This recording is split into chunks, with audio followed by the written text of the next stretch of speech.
Hey Leo, welcome to your yearly 2021 Sidereal Astrology forecast. All right, so a lot to talk about here for the year. We have a lot of shifts and changes and some very important aspects taking place.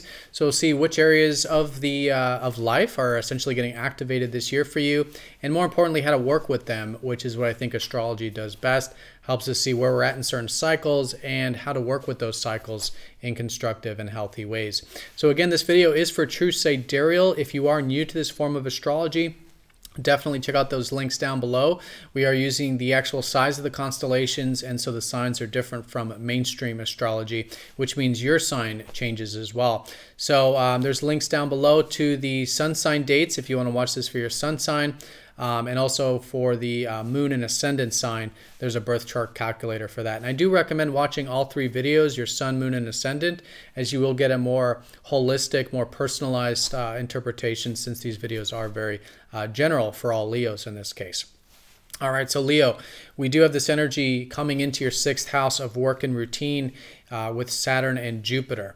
So coming into the year, I think it's going to be a very constructive year in 2021. For your work life. I think Saturn is going to help you build some new foundations here. Maybe there's some things to be patient with. Maybe there's some things to kind of work on with your routine and maybe development of your skills. And it's all about the long road perspective with Saturn.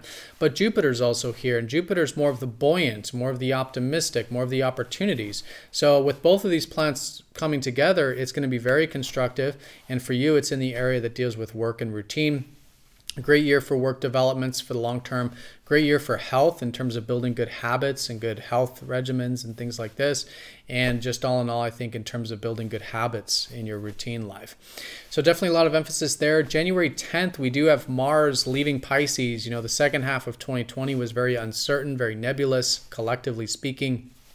And now Mars is going into Aries, which is your 9th house. So I think January 10th, for about the first month and a half of the year, you're probably going to feel quite motivated and driven towards expanding your horizons. And this can be mentally, but also literally. Mentally could be through philosophy, higher knowledge, higher learning, a lot of motivation and drive there. Maybe to share your wisdom with others in some way. And also in regards to maybe literally, could be great for putting some intention towards travel and adventure.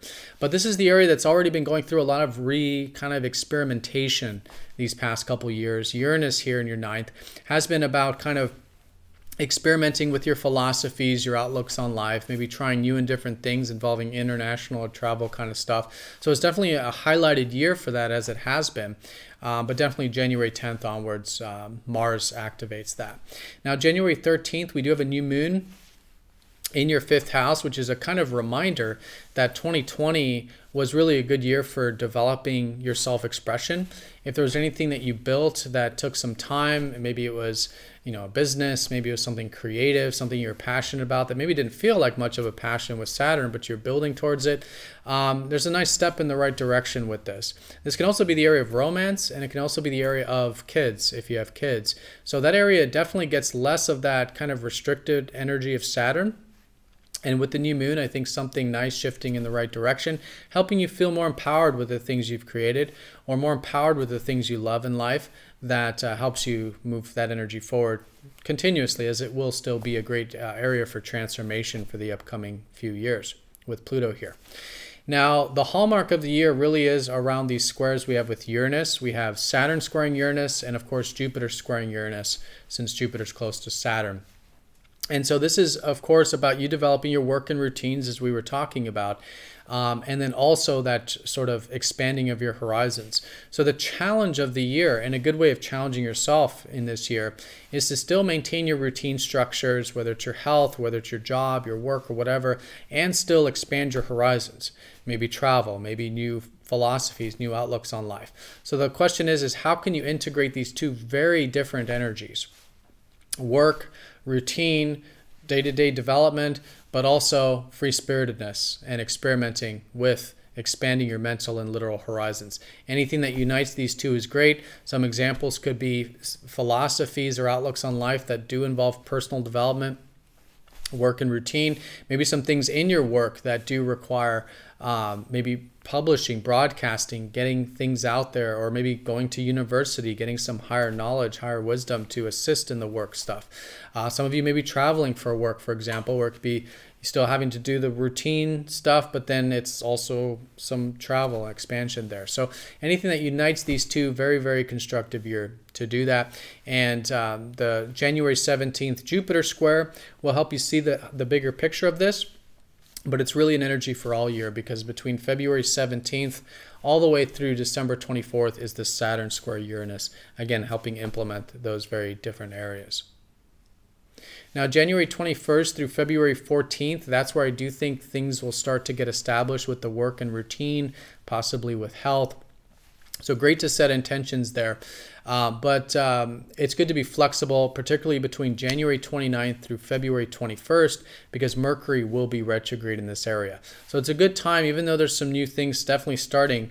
It's good to be flexible and maybe experiment with different routines, maybe experiment with different things at work, with our skills, kind of go back, redo, be flexible, because information changes, things change during the retrograde time period. All right, so late February and especially into March, from the March 13th onwards in particular, we do have Neptune leaving your relationship sector.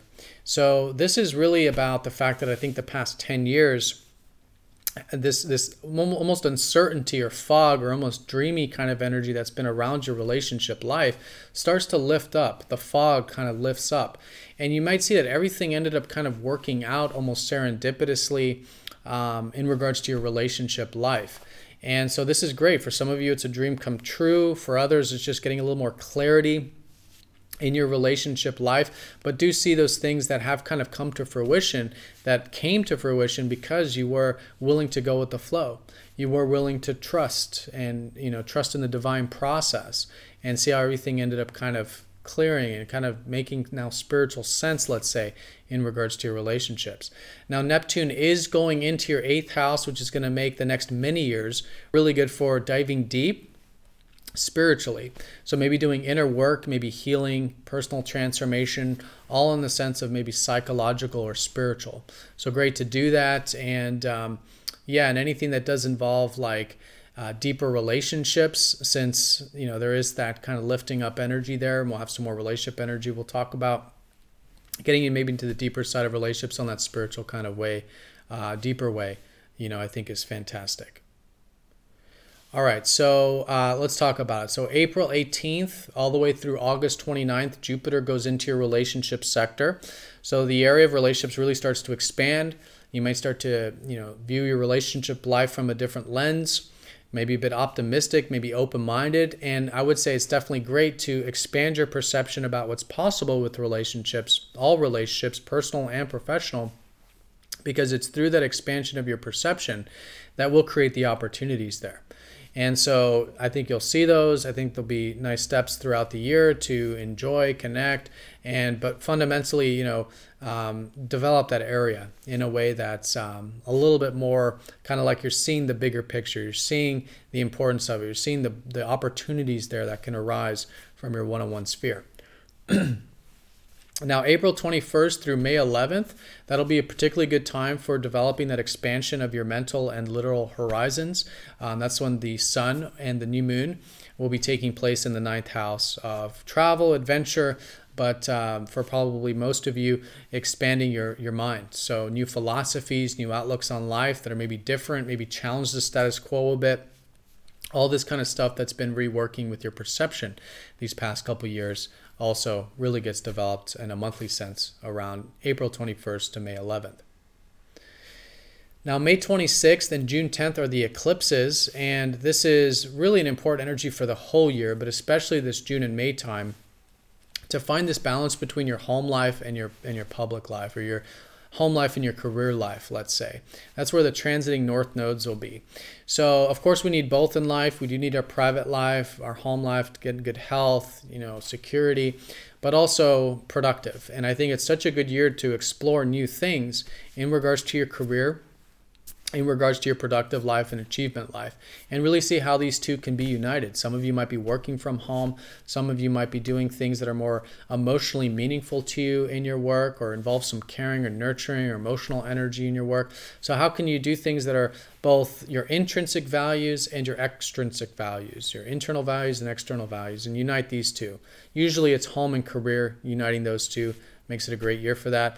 And those June 10th and May 30th eclipses will help you do just that. Now, June 14th, things probably make a little bit more sense in regards to what you are developing regarding this year of work and expansion of your horizons, and how to implement those two very different things. August 29th, Jupiter will officially leave, not officially, sorry, he'll go retrograde back out of the relationship sector. And so he's going to go back into the work and routine sector. So from August 29th to December 7th, where maybe the middle of the year you're putting in some work, some patience with your work, with routines, Jupiter then helps expand it. So some of you might see some opportunities at work, maybe some promotions. Others may be starting to learn a lot about your health and personal development that then Saturn's going to help you build and ground. So again, very constructive year for that area. November 19th and December 4th, we have the next set of eclipses, again helping you find this balance between the private life and the public life, the home and the career, as we put it.